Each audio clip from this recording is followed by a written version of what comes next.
news for us immigrants here in the U.S., and that has something to do with the USCIS memo that was released on November 7th. Let's break it down here on American Dream.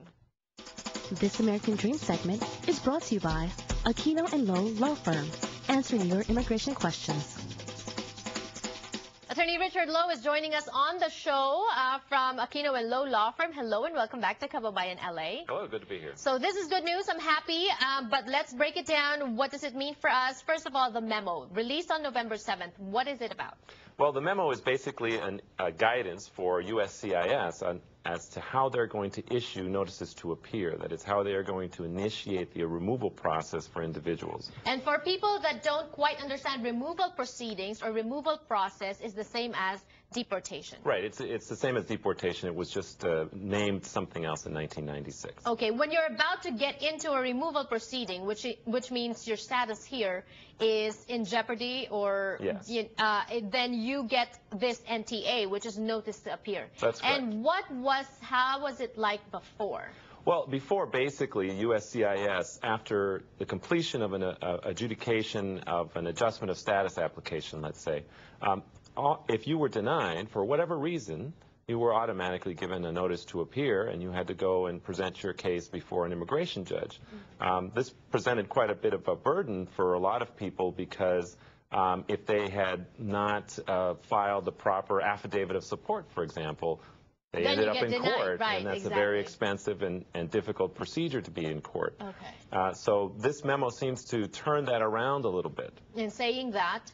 Well, prior to there was a 2006 memo issued in which this started all the NTA after adjustment situation, and basically we're returning back to that time previously in some respects where it's not automatic that once a case is denied, you're going to get an NTA issued. Mm-hmm. Now there's going to be some considerations based on the type of case that it is. And I think this goes together with the prosecutorial discretion memo that came out earlier, where the administration is sort of pulling back on who they're going to bring the hammer down on immigration matters. So they are being a little bit more lenient. And now when you're talking about bringing the hammer down, they are putting an emphasis, though, on fraud cases, and particularly criminal cases. When you talk about fraud cases, can you give us examples of that?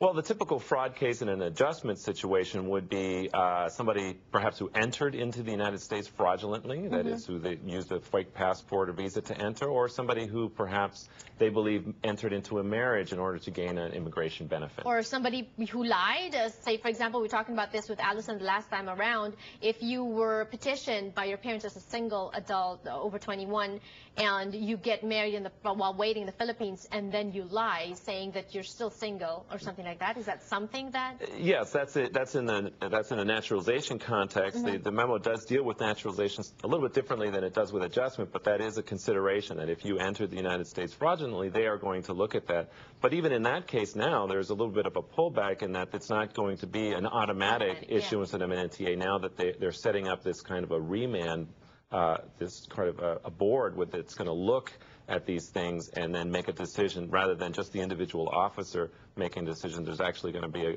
a group that's designated in each district office that will be taking care of determining whether or not an NTA should be issued in that instance. Yes, so fraud cases and criminal cases. When you talk about criminal cases, what are those? Well, the criminal cases, basically, they've split up into egregious public safety concern cases and non-egregious public safety concern cases. And the public safety concern cases you can imagine are the murder, rape, child pornography, known or suspected gang members dealing in firearms, those kinds of things. Drugs?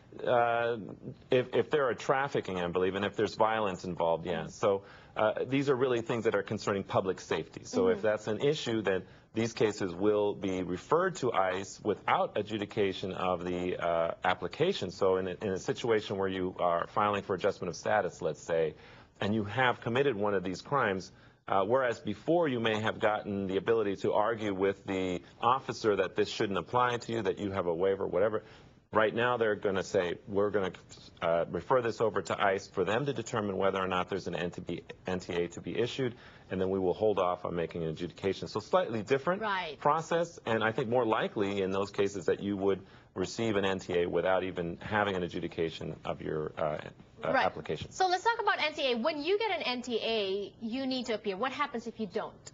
Well, if you don't appear, obviously you get an order of removal issued against you. You get a warrant for your arrest issued for you. And if you start just hiding, you're moving away, how can they trace you? Well, right now, immigration is starting to use a lot of electronic methods. That is, looking over records, getting things off the internet, Right. using background checks, those kinds of things where your Social Security number pops up. And so the instances in which the Immigration Service is able to locate people who have even done simple things as overstay Right. has really increased, so that the likelihood of them finding you, if they have the resources to do it, is a lot higher than I think it used to be. So every other week here on the show, twice a month, we talk about this, and it just gives me the sense all the time that immigration is very tricky.